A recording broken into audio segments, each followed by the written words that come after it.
প্রেম জেনা এগুলো হারাম। এবার হিন্দুর সাথে করুক, মুসলমানের সাথে করুক, যার সাথেই করুক। হ্যাঁ, বেশি গুণা কম গুণা বলতে পারবেন আপনি, বেশি জঘন্য কম জঘন্য বলতে পারবেন, এই তো।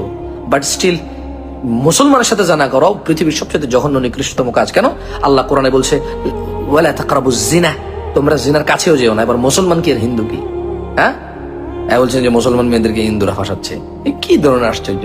ও যদি মুসলমানই হয় তা ও জানাবে বিচারে যাবে কেন? আচ্ছা গেল, জানাবে বিচারে গেলে কি আর বুঝছি গুনাহের কাজ? হ্যাঁ, তাই ও তাহলে ও মানে অমুসলিমের সাথে যার প্রেম করার মানে কি বলে এটাকে, প্রেম অমুসলিমের সাথে যার সম্পর্ক করার জন্য অসুবিধা নাই, তারা জানা করলে কি অসুবিধা তার?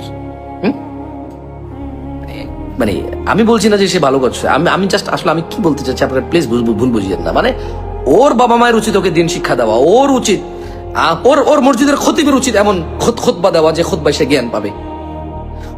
ওর এলাকার যে ওয়াজ মাহফিলে ওয়াইজিনরা যায়, সেই ওয়াইজিনরা এমন ওয়াজ করা উচিত যেখানে এই মেয়ে জ্ঞান পাবে, আল্লাহ সম্পর্কে জ্ঞান পাবে, দিন সম্পর্কে জ্ঞান পাবে। ও যে স্কুলে পড়ে সেই স্কুলে তার দিন শেখানোর ব্যবস্থা থাকা উচিত। ও যে আত্মীয় স্বজনের বাড়িতে যায়, ওর বাবা মা ওর পরিবারের অবস্থা এরকম রাখা উচিত যেখানে তার জ্ঞান থাকবে। আমি বলছি না যে জ্ঞান থাকলে মানুষ ভুল করবে না, বাট মানুষ ফিরে আসতে পারবে তো। মানুষ জ্ঞান না থাকলে ধোকা খেয়েও তো ফিরে আসতে পারে না।